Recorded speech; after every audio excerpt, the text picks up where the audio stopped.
एक बार की बात है, एक हरे भरे जंगल में मिलो नाम का एक शरारती बंदर और डेजी नाम का एक दयालु हिरण रहता था।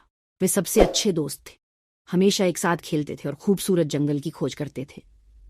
एक धूप वाले दिन जब मिलो एक पेड़ से दूसरे पेड़ पर घूम रहा था, उसने देखा कि पके केले का एक स्वादिष्ट गुच्छा उसकी पहुंच से दूर लटका हुआ था। उसकी आंखें उत्साह से चमक उठीं और वह तुरंत केले लाने की योजना लेकर आया। मिलो दौड़कर डेजी के पास गया और बोला, डेजी, मुझे सबसे स्वादिष्ट केले मिले हैं, लेकिन वे मेरे पहुंचने के लिए बहुत ऊंचे हैं।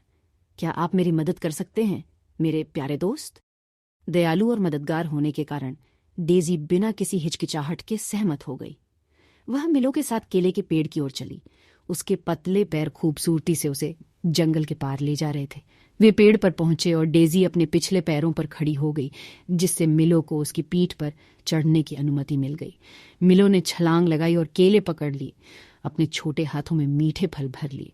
हालांकि डेजी के साथ केले साझा करने के बजाय मिलो ने उनके स्वादिष्ट स्वाद का आनंद लेते हुए उन्हें लालच से खाना शुरू कर दिया। डेजी ने अपनी बड़ी कोमल आंखों से मिलो को निराशा से देखा।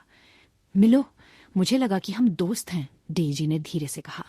मैंने आपकी मदद की क्योंकि मुझे हमारी दोस्ती पर विश्वास था और मैं आपके साथ केले बांटना चाहता था, लेकिन आप उन्हें मेरे साथ न बांटकर स्वार्थी हो रहे हैं। मिलो ने केले खाना बंद कर दिया और डेजी की ओर देखा। उसके हृदय में ग्लानि की टीस उठी। उसे एहसास हुआ कि कैसे उसने लालच में आकर उनकी दोस्ती के साथ विश्वासघात किया था। पश्चाताप महसूस करते हुए मिलो जल्दी से डेजी की पीठ से नीचे उतरा और उसे कुछ केले दिए। मुझे क्षमा करें डेजी, उसने माफी मांगी। आप सही कह रहे हैं, दोस्ती का मतलब है एक दूसरे को साझा करना और उसकी देखभाल करना। कृपया मुझे माफ कर दीजिए। डेजी गर्मजोशी से मुस्कुराई और मिलो को माफ कर दिया। वह जानती थी कि उसने लालच और साझा करने के महत्व के बारे में एक मूल्यवान सबक सीखा है। उस दिन के बाद से मिलो और डेजी ने दोस्ती और साझा करने के महत्व को हमेशा याद रखते हुए एक साथ अपने साहसिक कार्य जारी रखे। कहानी का सार ये है कि सच्ची दोस्ती विश्वास, दयालुता और साझाकरण पर बनी होती है। लालच रिश्तों को नुकसान पहुंचा सकता है, लेकिन क्षमा और समझ उन्हें सुधार सकती है।